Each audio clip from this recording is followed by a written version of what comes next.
नमस्कार, स्वागत है आपका अपने चैनल साहित्य दर्शन के अनुनाद में। तो आज हम जिस प्रश्न पत्र को सॉल्व करने जा रहे हैं, वो उत्तर प्रदेश लोक सेवा आयोग के द्वारा परीक्षा आयोजित की गई थी, उत्तर प्रदेश एलटी ग्रेड हिंदी अध्यापक के लिए। तो आज हम इसका प्रथम प्रश्न पत्र और द्वितीय प्रश्न पत्र, जिसमें हिंदी है, उन दोनों को सॉल्व करेंगे। तो आइए अपना, और ये आयोग की जारी की गई उत्तर कुंजी के अनुसार ही हम इसको सॉल्व करेंगे। तो पहला प्रश्न है कि सूची 1 है जिसमें ग्रंथ दिए गए हैं और सूची 2 है जिसमें वर्णित विषय हैं, यानी कि इन ग्रंथों में के अंतर्गत कौन से विषय वर्णित किए गए हैं, कौन से विषय रखे गए हैं, ये बताना है हमें। तो कल्प सूत्र है, भगवती सूत्र है, निकाय है और आचारांग सूत्र है। कल्प सूत्र में किसका वर्णन है? तो कल्प सूत्र ये पहला जाएगा यहाँ, जैन भिक्षुओं का आचार नियम हो जाएगा, यानी कल्प सूत्र ये जैन धर्म से संबंधित है। भगवती सूत्र ये महावीर के कृत्यों का विवरण है, तो ये बौद्ध धर्म से हो, जैन धर्म से हो गया महावीर स्वामी। और अगला है निकाय। निकाय ये बौद्ध धर्म के सिद्धांतों का संग्रह है, गौतम बुद्ध थे इसके संस्थापक। और आचारांग सूत्र ये जैन भिक्षुओं के आचार नियम से है। फिर अगला चलेंगे, मोबाइल टावरों के एंटीना और मोबाइल हैंडसेट से कौन सी ऊर्जा निकलती है? तो सही उत्तर हो जाएगा विद्युत चुंबकीय क्षेत्र विकिरण। अगला है, प्रतिवर्ष किस दिन को विश्व अल्जाइमर दिवस के रूप में मनाया जाता है? तो विश्व अल्जाइमर दिवस है 21 सितंबर। अगला है, गुजरात के खेड़ा किसान संघर्ष या खेड़ा सत्याग्रह के नेता कौन थे? तो सरदार वल्लभ भाई पटेल। यहीं पे इनको ये उपाधि मिले थे, बारदोली आंदोलन में इनको महिलाओं के द्वारा ये लौह पुरुष की उपाधि वल्लभ भाई पटेल को मिली थी। फिर अगला है, जब सफ़ेद प्रकाश प्रिज्म से होकर गुजरता है तो प्रकाश के रंग अलग अलग तरह से मुड़ते हैं। निम्नलिखित रंगों को सबसे कम मुड़ने वाले रंग से लेकर सबसे ज़्यादा मुड़ने वाले रंग तक व्यवस्थित कीजिए। तो इसका एक सूत्र होता है, मतलब संक्षेप है, उस ट्रिक है, बैनी आह पी नाला, बैनी आह पी नाला। तो इसी तरीके से बैगनी होता है, फिर नीला होता है, फिर आसमानी, फिर हरा। तो सबसे जो है सबसे ज़्यादा मुड़ने वाले रंग तक व्यवस्थित किए। तो सबसे ज़्यादा मुड़ तो पहले नंबर पे हो जाएगा नारंगी, क्योंकि बैनी आह पीना ला, तो उसमें सबसे लास्ट में नारंगी आता है। फिर हो गया पीला, फिर हो गया हरा, फिर हो गया नीला। तो सही उत्तर हो जाएगा ये हमारा चौथा। अगला है, यदि एक समचतुर्भुज के विकर्णों की लंबाई 12 सेंटीमीटर और 16 सेंटीमीटर है तो समचतुर्भुज का क्षेत्रफल कितना होगा? तो सही उत्तर हो जाएगा 96 सेंटीमीटर स्क्वायर। भारत में पुर्तगाली साम्राज्य की नींव किसने रखी थी? तो अल्फोंसो डी अल्बुकर्क ने रखी थी पुर्तगाली साम्राज्य की नींव। एक कार की गति 10 किलोमीटर घंटा बढ़ाने से 72 किलोमीटर की दूरी की यात्रा का समय 36 मिनट कम हो जाता है। तो कार की आरंभिक गति कितनी थी? 30 किलोमीटर प्रति घंटा। अगला प्रश्न है कि सूची 1 को सूची 2 से सुमेलित करना है और सही कोड का प्रयोग करके उत्तर चुनना है। पहला है, भारत की जनजाति और उससे संबंधित कौन कौन से राज्य हैं? तो किन्नर एक है ना, और राहुल सांकृत्यायन का किन्नौर देश की यात्रा वृत्तांत है किन्नौर देश की ओर। तो किन्नौर कहाँ पड़ता है? ये हिमाचल प्रदेश, किन्नर। फिर अगला है बकरवाल। तो बकरवाल ये जम्मू कश्मीर की जनजाति होती है, जो वो भेड़ों को चराती, बकरवाल। फिर अगला है लुशाई। तो लुशाई ये मिजोरम की है। अगला है चेंचू। चेंचू कहाँ की है? ये कर्नाटक की है। फिर निम्नलिखित में से कौन सा एक युग्म सही सुमेलित नहीं है? दशक है और जनसंख्या की दशकीय वृद्धि प्रतिशत में दर है। तो ये हो जाएगा 2001, 2011 19.05। नील नदी की निम्नलिखित में से किस देश में प्रवाहित नहीं होती है? तो नील नदी ये किस देश में प्रवाहित? सही उत्तर हो जाएगा इसका चाड। अगला है, निम्नलिखित घटनाओं पर विचार करना है और इन्हें कालानुक्रम से व्यवस्थित करना है। तो सबसे पहले क्या आया था? हरित क्रांति का प्रारंभ हुआ था, फिर बैंकों का राष्ट्रीयकरण हुआ था, फिर गरीबी हटाओ आंदोलन आया था। फिर अगला प्रश्न है, आकाश किसके कारण नीला दिखाई देता है? तो आकाश किसके कारण नीला दिखाई देता है? प्रकाश का प्रकीर्णन। अगला है, पहला कृषि विज्ञान केंद्र KVK कहाँ स्वीकृत किया गया था? तो सही उत्तर हो जाएगा पुदुचेरी। निम्नलिखित में से कौन सा कृत्रिम पारिस्थितिक तंत्र है? तो मछली का तालाब ये कृत्रिम है।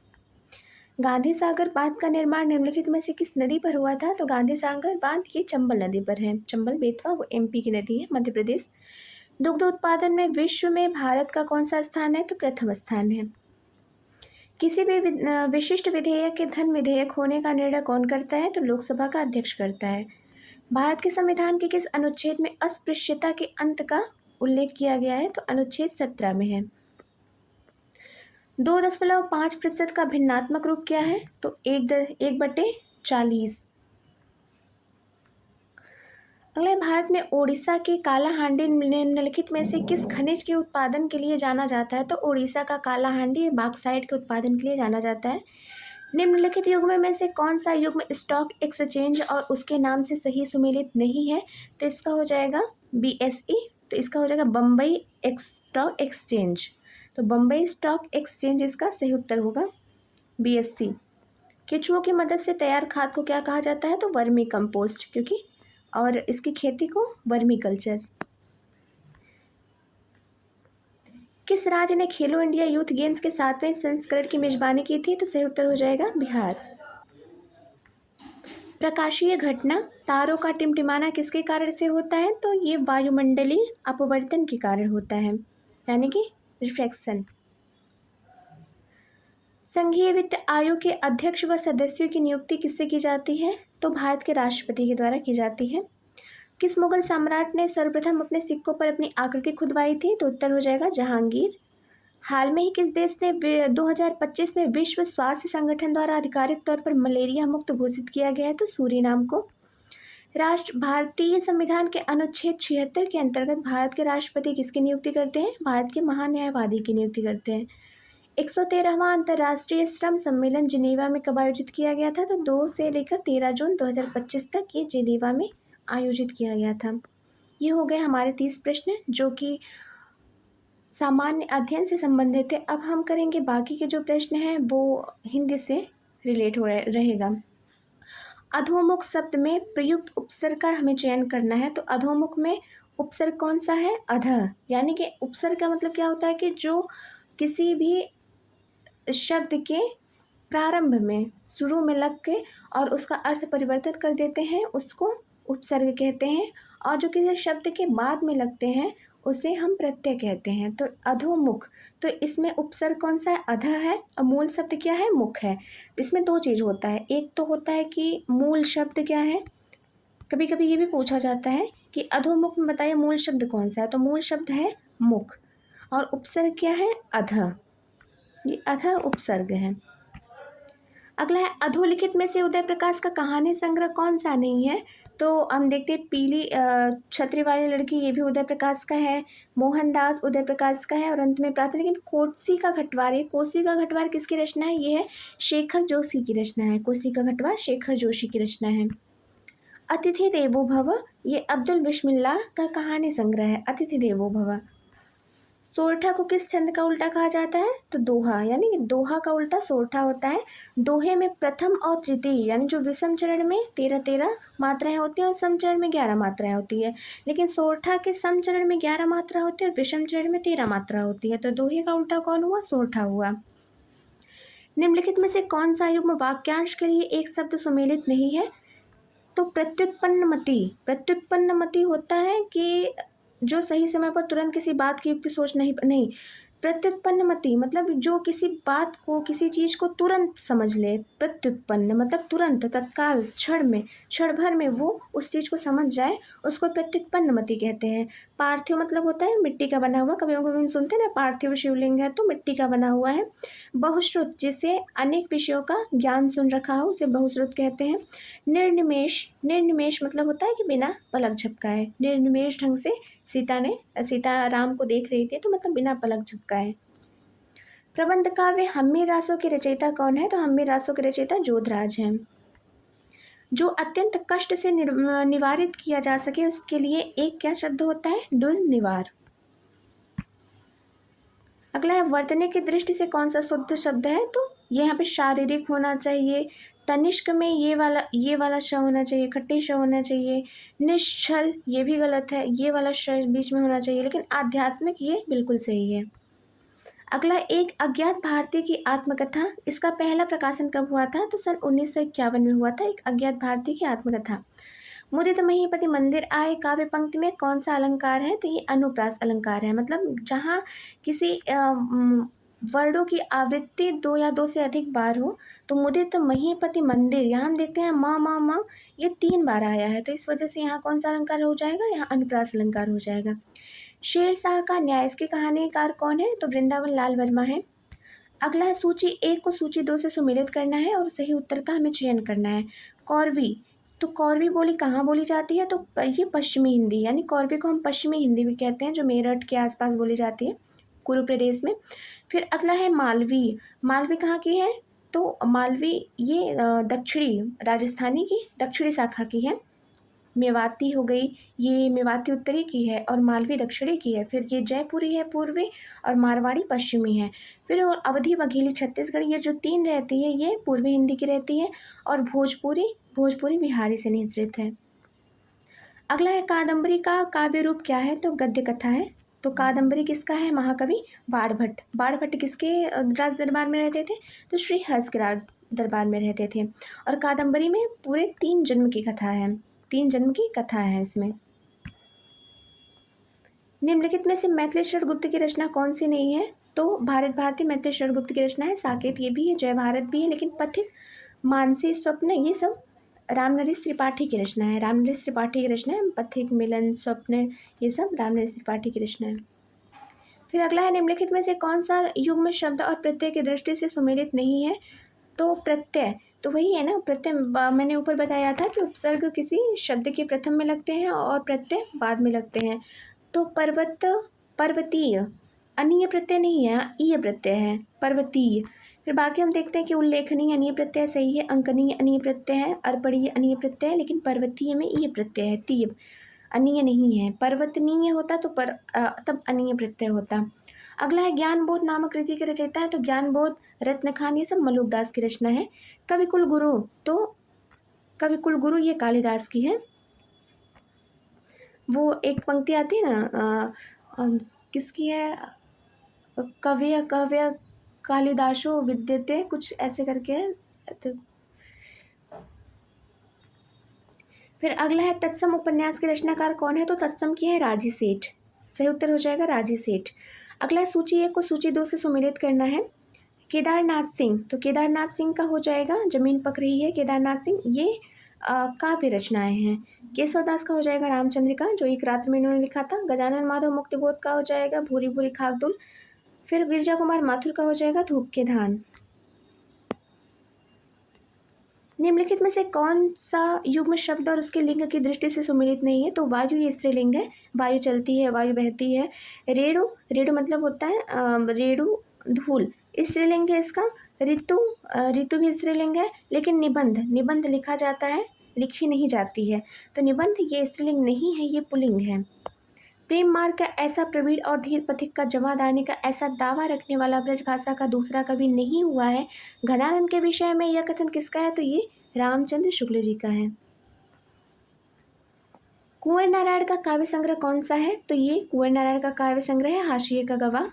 अगला है जो मित्र मेरा दुख जानता है, जो कष्ट में आज सुख बांटता है, साथी उसी को दिल मानता है, लाखों जनों में पहचानता है। तो ये कौन सा छंद है? तो हमें बताना है। तो ये इंद्रवज्जा छंद है। इंद्रवज्जा छंद का उदाहरण हम देख लेते हैं। इंद्रवज्जा में कुल कितने वर्ड होते हैं? सबसे पहले तो हम देखेंगे तो 11 वर्ड होते हैं और इसमें त, ज और 2 गुरु होता है।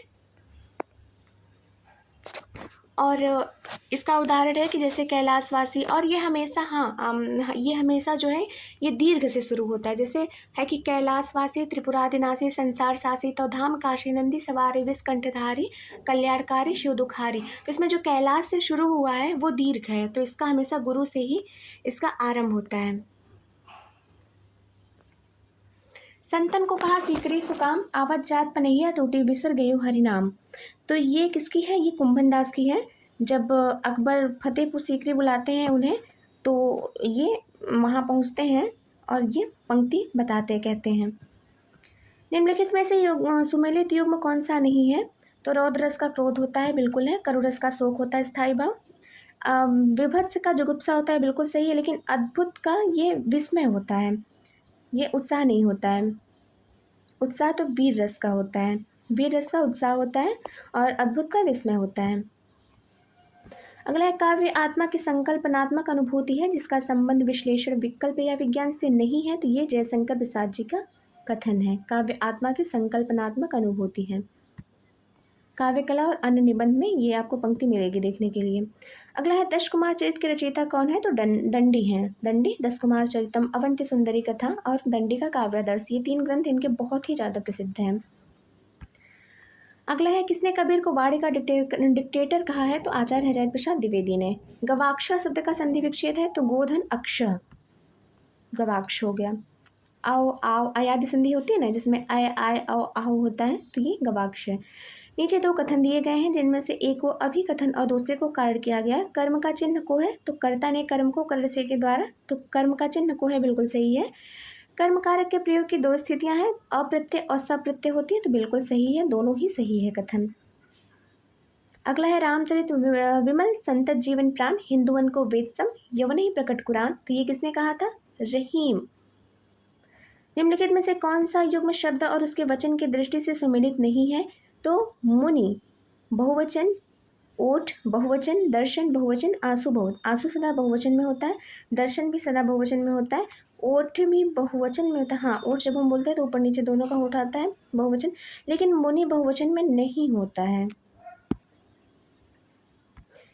फिर अगला, हिंदी की किस कहानी को नामवर सिंह ने नई कहानी धारा की पहली कहानी के रूप में स्थापित किया था? तो परिंदे। इन्होंने कहा भी है कि फ़कत 7 कहानियों के संग्रह के रूप में परिंदे को ये नई कहानी का आरंभकर्ता मानते हैं। मेरी आत्मा कहानी शीर्षक से किन 2 साहित्यकारों ने आत्मकथा लिखी है? तो मेरी आत्मकथा कहानी शीर्षक से आचार्य चतुर्सेन शास्त्री और बाबू श्याम सुंदर दास ने अपनी आत्मकथा लिखी है। मुक्तिबोध ने संवेदनात्मक ज्ञान एवं ज्ञानात्मक संवेदन, इस सूत्र वाक्य का प्रयोग किस काव्यधारा के संदर्भ में किया है? तो नई कविता के संदर्भ में किया है। निम्नलिखित में से कौन सा युग्म शब्द और उसके विलोम की दृष्टि से सुमेलित नहीं है? तो स्तुति किसी की करेंगे तो निंदा, ये बिल्कुल विलोम है। सृष्टि है तो प्रलय है, बिल्कुल। सृजन है तो नाश है, बिल्कुल। सुसाध्य है तो दुर्लभ है, बिल्कुल भी ऐसा नहीं है। सुसाध्य का हो जाता है असाध्य, तो सुसाध्य का असाध्य हो जाएगा। बरवे रामायण की रचना तुलसीदास ने किसके आग्रह पर की थी? तो रहीम। ये रहीम के जो बरवे था उससे प्रभावित होकर इन्होंने किया था। फिर अगला है, कर्ता के ने चिन्ह का प्रयोग किस काल में नहीं होता है? तो ये अपूर्ण भूत में नहीं होता है, अवधि में भी शायद ने का चिन्ह नहीं होता है यूज। फिर अगला है, अधोलिखित में से किस वाक्य का संस्कृत अनुवाद गलत है? दशरथ अयोध्या के राजा थे, दशरथ अयोध्याया राजा आसीत, वृक्ष से फल गिरा, वृक्षात फलम अपतत, ग्राम परित उद्यानम सन्ति। तो चारों ओर ग्रामम परित, ये गलत है। निर्धन की सहायता करो, निर्धन से सहायतम कुरु। कुल्ली भाट किस चर्चित लेखक की जीवनी है? तो ये सूर्यकांत त्रिपाठी निराला की है। जीवनी तो नहीं, जीवनी। किस रीतिकालीन कवि ने सतसई की रचना नहीं की है? तो रसलीन ने नहीं की है। नाभादास के भक्तमाल में प्रस्तुत छप्पे चंद्रहास अग्रज सुहृत परम प्रेम पथ में पगे, ये किसके संदर्भ में है? तो नंददास के संदर्भ में इन्होंने बताया है। हिंदी निबंध का आरंभ किस सदी में हुआ था? तो 19वीं सदी में हुआ है। निम्नलिखित में से रचनाओं को उनके रचनाकारों के साथ सुमेलित करना है। हर्षचरितम, तो हर्षचरितम किसका है? बाणभट्ट का, क्योंकि राजा हर्ष के दरबार में रहते थे, उन्हीं का जीवन चरित्र लिखा है इन्होंने। ऋतु संहारम कालिदास की है। शिशुपाल वधम माघ का है। और नैषधीय चरितम श्रीहर्ष की रचना है। कार्तिकेय के जन्म से संबंधित रचना का नाम कौन सा है? तो कुमार संभवम है, यह कालिदास की रचना है। मरुभूमि का वह मेघ, ये श्रीनिवास जाजू के द्वारा लिखा गया है, घनश्याम दास बिरला के ऊपर। अधोलिखित में मुद्रा राक्षस द्वारा लिखित नाटक नहीं है, तो यमगाथा, ये यमगाथा दूधनाथ सिंह का है। क्या भूलूं क्या याद करूं के लेखक हैं हरिवंश राय बच्चन। इनकी आत्मकथा है जो 4 भागों में विभक्त है। 10 द्वारा, मतलब क्या भूलूं क्या याद करूं, नीड़ का निर्माण फिर और बसेरे से दूर 10 द्वार से सोपान तक। निम्नलिखित में से कौन सा युग्म वाक्य और कारक चिन्ह प्रयोग की दृष्टि से सुमेलित नहीं है? तो इसमें उसने लड़के को मिठाइयाँ दी, कर्ता ने कर्म को सुमेलित है। शीला ने सावित्री को जी भर कोसा, कर्म कारक है, बिल्कुल सही। पिता ने पुत्र को पुकारा, बिल्कुल। लेकिन ये इसमें लड़के को मिठाइयाँ दी हैं, मतलब देने का भाव आ रहा है, तो इसमें संप्रदान कारक हुआ। और जहाँ से किसी को देने का वो होता है वहाँ पे संप्रदान होता है, तो संप्रदान हो जाएगा। अगला, यदि गद्य कवियों या लेखकों की कसौटी है तो निबंध गद्य की कसौटी है, तो ये रामचंद्र शुक्ल का कथन है। मुहावरे और उसके अर्थ की दृष्टि से निम्नलिखित में से कौन सा सुमेलित नहीं है? ईद का चाँद होना, बहुत दिनों के बाद दिखाई देना, बिल्कुल सही है। आव देखा न ता बिना कारण, ईंट से ईंटें बजाना, असंभव कार्य करना, नहीं ऐसा नहीं, गलत है। आड़ू हाथ लेना, बातों से लज्जित कर देना, तो यही गलत हो जाएगा। अगला चलते हैं भारतेंदु हरिश्चंद्र। तो भारतेंदु हरिश्चंद्र का नाटक कौन सा है? श्री चंद्रावली है। फिर प्रताप नारायण मिश्र का है, गौ संकट है। बद्रीनारायण बालकृष्ण भट्ट का है, चंद्रसेन। बद्रीनारायण चौधरी प्रेमघन का है, भारत सौभाग्य, सही। ऐ लड़की, ये कृष्णा सोबती की रचना है। ये ऐ लड़की उपन्यास है,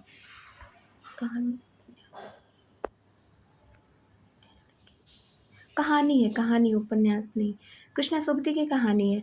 रोला छंद, रोला छंद एक सममात्रिक छंद है। क्योंकि सममात्रिक क्यों है? क्योंकि पहली बात तो ये इसमें मात्रा का देखा जाता है, और दूसरा है कि इसमें रोला में रोला के प्रत्येक चरण में 24 ही मात्राएं होती हैं, तो इसलिए ये सममात्रिक छंद है। अमृत राय, अमृत राय ने क्या लिखा है? हम लोग। गोविंद चातक की रचना है। कालामो धनवीर भारती की रचना है। अंधा युग नरेश मेहता का है। खंडित यात्राएं। सोया हुआ जल, ये सर्वेश्वर दयाल सक्सेना का उपन्यास है। चंद्रकांता का प्रथम प्रकाशन वर्ष क्या है? तो 1888 देवकीनंदन खत्री के द्वारा इसका लिखा गया था। 4 भागों में है। निम्नलिखित में से तत्सम शब्द कौन सा है? तो नाम, नाम ये तत्सम शब्द है। आम, काम, नीम ये तद्भव। नई समीक्षा के प्रतिमान, ये किसकी कृति है? निर्मला जैन। रीतिकाल के प्रसिद्ध कवि घनानंद से संबंधित गलत तथ्य को हमें चिन्हित करना है। घनानंद दिल्ली के बादशाह मोहम्मद शाह रंगीले के मीर मुंशी थे, तो बिल्कुल सही है। घनानंद निम्बार्क संप्रदाय में दीक्षित थे, तो बिल्कुल सही है। घनानंद ने लक्षण ग्रंथों के आधार पर अपने काव्य का संपूर्ण ताना, नहीं, बिल्कुल नहीं। ये रीति मुक्त काव्यधारा के प्रतिनिधि कवि थे, और ये लक्षण ग्रंथों के आधार पर नहीं, बल्कि ये मुक्तक काव्य की उन्होंने मुक्तक रीति मुक्त लक्षण और काव्य मार्ग से मुक्त होकर इन्होंने रचना की थी। रामचंद्र शुक्ल ने घनानंद को प्रेम की पीर का कवि कहा है, बिल्कुल सही है। निम्नलिखित में से कौन सा युग्म वाक्यांश के लिए एक शब्द सुमेलित नहीं है? लाभ की इच्छा, लिप्सा, सही है। खाने की इच्छा, बुभुक्षा, ये भी सही है। जीतने की इच्छा, जिज्ञासा नहीं, ये जिज्ञासा मतलब होता है जानने की इच्छा, जानने की इच्छा को जिज्ञासा कहते हैं। और जो मोक्ष चाहता हो तो मुमुक्षु। निम्नलिखित में से आकाश का पर्यायवाची शब्द नहीं है? तो द्यौ, व्योम, अभ्र है। अंबक नहीं है, अंबक मतलब वस्त्र, वस्त्र का पर्यायवाची है अंबक। राजपुरुषा का समास विग्रह संस्कृत में क्या है? तो राज्ञ पुरुष, राजा का पुरुष। तो इसमें कर्ता ने कर्म को कर्ण से के द्वारा संप्रदान को क्रिया पदान से अलग होने संबंध का, हाँ, संबंध का के रारी रे, तो इसमें षष्ठी विभक्ति लगेगी, इसमें राज्ञ पुरुष होगा। रौद्र रस का स्थायी भाव है, तो क्रोध है। अगला, उत्तर प्रदेश सरकार ने आचार्य नरेंद्र देव की अध्यक्षता में देवनागरी लिपि सुधार समिति का गठन कब किया था? तो 1947 ईस्वी में किया था। नंददास द्वारा लिखित रास पंचाध्याय किस छंद में लिखी गई है? तो रोला छंद में लिखी गई है। दोहा और रोला छंद मिलाने पर कौन सा होता है? तो कुंडलिया होता है।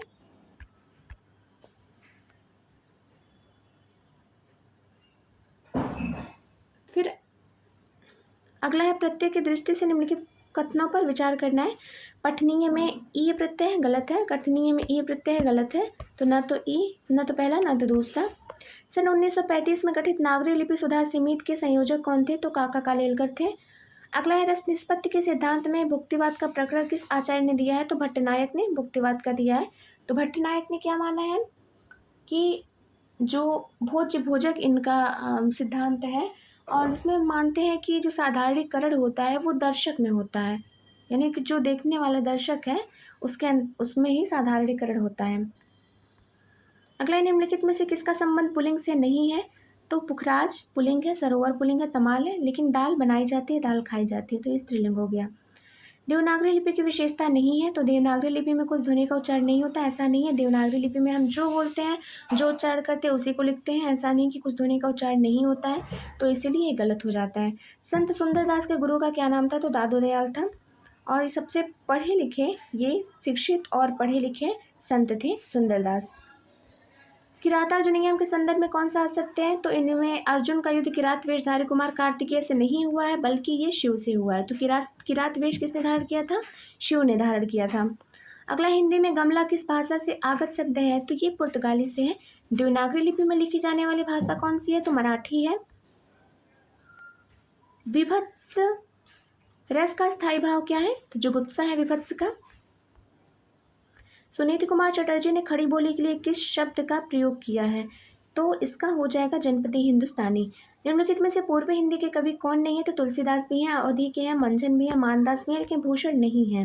ये भूषण तिकमापुर के थे ना, ये तिकमापुर पश्चिमी के थे। विजय प्रशस्ति के रचनाकार कौन है? तो श्रीहर्ष हैं। मनुष्य से बड़ा केवल उसका अपना विश्वास और उसका रचा हुआ रचना विधान। ये पंक्ति दिव्या से ली गई है, जिसके लेखक यशपाल है। काव्य में जब कोई शब्द व्याकरण के नियमों के विरुद्ध प्रयुक्त होकर भाषा के संस्कार व लालित्य के ह्रास का कारण बनता है, तो ये च्युति संस्कृति दोष होता है। आचार्य महावीर प्रसाद द्विवेदी ने सरस्वती के संपादन का दायित्व किस वर्ष लिया था? तो 1903 से लेकर 1920 तक। आवारा मसीहा किस साहित्यकार की औपन्यासिक जीवनी है? तो शरद चंद्र की जीवनी है। लिखा किसने था? विष्णु प्रभाकर ने। कौरवी किसे कहा जाता है? तो कौरवी खड़ी बोली को कहा जाता है, जो पश्चिम में बोली जाती है। देवनागरी लिपि का सर्वप्रथम प्रयोग किस प्रांत में हुआ था? तो गुजरात में हुआ था। देवनागरी लिपि का उद्भव किस लिपि से हुआ था? तो ब्राह्मी लिपि से हुआ है। ब्राह्मी की 2 शाखा निकली, जिनमें से उत्तरी शैली निकली, दक्षिणी शैली निकली। दक्षिणी से तमिल, तेलुगु, द्रविड़ ये सारी भाषाएं हुई। फिर उत्तरी में आके सबसे पहले तो गुप्त लिपि आई, फिर कुटिल लिपि आई, फिर नागरी आई, फिर देवनागरी आई। पायर महावर देन को नाइन बैठे आए, फिर जाने महावरी एड़ी मिनट जाए, तो ये भ्रांतिमान होता है। कबीरा खड़ा बाजार में ये भीष्म साहनी का नाटक है। बीती विभावरी जागरी, अंबर पनघट में डूबो रही, आज ताराघट उषा नागरी, ये जयशंकर प्रसाद जी की रचना है। रूपक अलंकार है जिसमें। निम्नलिखित में से कौन सा शब्द विदेशी भाषा का नहीं है? तो चांद ये विदेशी भाषा का नहीं है, अपने देश का है। तार सप्तक में संग्रहित कवियों के विषय में सही कौन सा नहीं है? कि वैचारिक स्वातंत्र है, बिल्कुल सही। प्रयोग धर्मिता है, नवीन नवीन राहों का अन्वेषण है, बिल्कुल सही। लेकिन वैचारिक साम्य नहीं है, क्योंकि अज्ञेय जी ने अपने द्वितीय शतक की भूमिका में साफ साफ लिखा हुआ है कि ये किसी एक स्कूल के कवि नहीं है। इन लोगों के रास्ते अलग अलग हैं और ये अलग अलग स्कूल के पढ़े हुए कवि हैं। तो इस तरीके से रचना धर्मिता है, वैचारिक साम्यता बिल्कुल भी नहीं है। एक और द्रोणाचार्य के लेखक कौन है? तो शंकर शेष हैं। हिंदी साहित्य की भूमिका के लेखक हैं आचार्य हजारी प्रसाद द्विवेदी। घनानंद का क्या है? सुजान सागर है। चंद्रबरदाई का पृथ्वीराज रासो है। त्रिलोचन का है अर्घान। जयशंकर प्रसाद का है प्रेम पथिक। 1910 की रचना है। खड़ी बोली में रचित प्रथम महाकाव्य का नाम क्या है? तो खड़ी बोली में ये अयोध्या सिंह उपाध्याय हरिऔध जी का प्रिय प्रवास 1911 में हुआ था इसका। अगला है, नीचे 2 कथन दिए गए हैं। स्थापना काव्य के दोषों की संस्कृति में व्यापक चर्चा की गई है। भामा ने सदोष रचना को साक्षात मृत्यु माना है। तर्क दोष मुख्यतः शब्द दोष, अर्थ दोष और रस दोष 3 प्रकार के होते हैं। तो ये इसमें से हमें दोनों सही है। अगला है, डायरी की नीरस पृष्ठ, ये किसकी रचना है? तो नीलाचंद जोशी की रचना है। मगर एक आवाज़, ये लीलाधर मंडलोई की रचना है। स्वैरम, तो ये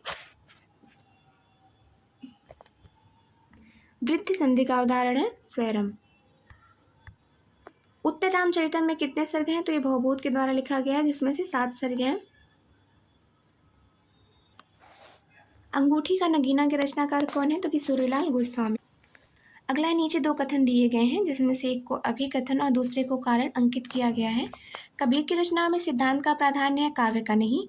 हमें साहित्य का सौंदर्य उसमें नहीं मिलता है, हमें मिलता है एक संदेश। बिल्कुल सही है, 100% ये सही है। कबीर की रचना में संदेश नहीं है, पर काव्य सौंदर्य बहुत अधिक नहीं, बिल्कुल ऐसा नहीं है कि उनकी भर भर के तो संदेश दिया हुआ है। पोथी बड़े बड़े जगमुआ पंडित बयान को, जो तो बाबन बबनी जाया, फिर जो तो तुरक तुरक नहीं जाया, फिर उसके बाद काकर पाथर जोड़ के मस्जिद ही बनाया था, चढ़मुल्ला वाग दे क्या बहरा हुआ खुदा है। तो मतलब जितने भी है सब में संदेश छिपा हुआ है, काव्य सौंदर्य नहीं है।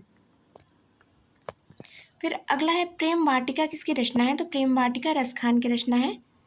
रसखान। यति यति शब्द युग्म के अर्थभेद का सही विकल्प है, तो यति मतलब होता है विराम, यति का होता है सन्यासी। लघु का विलोम शब्द गुरु भी होता है, दीर्घ भी होता है, महत भी होता है, लेकिन कुरूप नहीं होता है। कुरूप मतलब होता है जो सुंदर ना हो। निम्नलिखित में से अस्थाई भाव का रस का सुमेलित युग्म है? तो अस्थाई भाव एवं रस, तो जुगुप्सा इसका स्थाई भाव, विभत्स ये रस हो गया, और स्थाई भाव जुगुप्सा, तो विभत्स का जुगुप्सा होता है। हास्य का हास होता है, हास्य का होता है हास। शोक का होता है करुणा, करुण रस का शोक होता है। विस्मय, फिर विलोम शब्द की दृष्टि से निम्नलिखित में से कौन सा युग्म सुमेलित नहीं है? शुष्क नीरस, तो ये सुमेलित नहीं है। निम्नलिखित विकल्पों में से एक का संबंध रेखा चित्र से नहीं है। किसी व्यक्ति वस्तु घटना या भाव का सजीव अंकन है, बिल्कुल सही है। व्यक्ति वस्तु या घटना का पूर्ण चित्र नहीं है,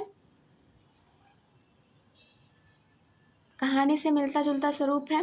व्यक्ति के जीवन पर आधारित होने कर से जीवन चरित भी माना गया है, तो ऐसा नहीं है, इसको जीवनी, ये जीवनी की परिभाषा है। करिए उपाय बाँस डाल के कटाए, तो नहीं उपजेंगे बाँस, ना ही बाजे फेरी बाँसुरी, इसके रचयिता है रसखान। निम्नलिखित में से कौन सा युग्म शब्द और पर्याय की दृष्टि से सुमेलित नहीं है?